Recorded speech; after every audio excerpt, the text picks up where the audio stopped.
So pengine ni wakati wa kumpa kongole bidada Zuchu kwa kupata mtoto na kuongeza familia ya Diamond Platnumz Chibu Dangote, ambaye hivi sasa anaweza kuwa ni mtoto wa 5 kama sio wa 6 katika wale watoto ambao yuko nao Diamond Platnumz. Sasa katika haya yote alichokifanya mama Dangote, mama yake mzazi na Diamond Platnumz, kitakusikitisha kama vile ambavyo mimi binafsi kimenisikitisha. Isitoshe ni mama mkwe kwa Zuchu, lakini kilichofanyika kimethibitisha maneno mengi sana ambayo alikuwa anazungumzwa hapo nyuma.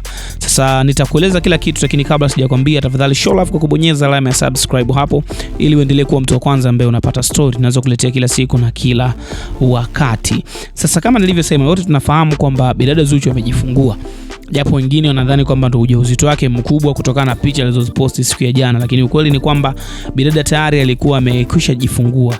So aliposti zile picha ni kama kuonesha tu namna ambavyo mimi sikufahamu maana yao. Tunafahamu Zuchu pia alikuwa anaficha ujauzito muda mrefu sana, na baada ya mimba kuwa kubwa karibia kujifungua aliondoka kwenye mitandao ya kijamii, na hilo sakata ambalo lilitokea kati yake na Diamond basi lilificha pia vitu vingi sana, lakini kweli ni kwamba bidada amejifungua. Sasa baada ya kuposti picha siku ya jana, yeye pamoja na Diamond Platnumz pia aliziposti picha za Zuchu kuonesha love na nini. Cha kushangaza ni kwenye mitandao ya kijamii tunamfahamu mama Dangote ni moja kati ya mama ambao wanatumia sana mitandao ya kijamii, especially Instagram.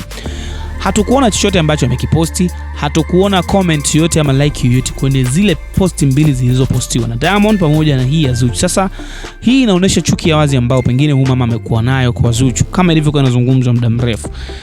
Lakini pia inaonyesha namna gani hajafurahishwa pengine na hili jambo, au kugombana kwa Zuchu na Diamond pengine hakukumfurahisha. Sasa ni kitu ambacho watu wengi sana wametoa maoni hasi kwa namna ambavyo nafasi yake kama mama alafu amekuja kufanya vitu kama hivi. Nikasema nikuletee hii story pengine na wewe ufahamu na wewe utoe maoni yako. Nadhani sawa kitu hicho kifanya mama Diamond Platnumz kukaa kimya wakati mkamwana wake Zuchu amejifungua? Tafadhali dondosha maoni yako kwenye comment hapo. Usisahau kusubscribe channel hii. Hii ni Kashi Online TV.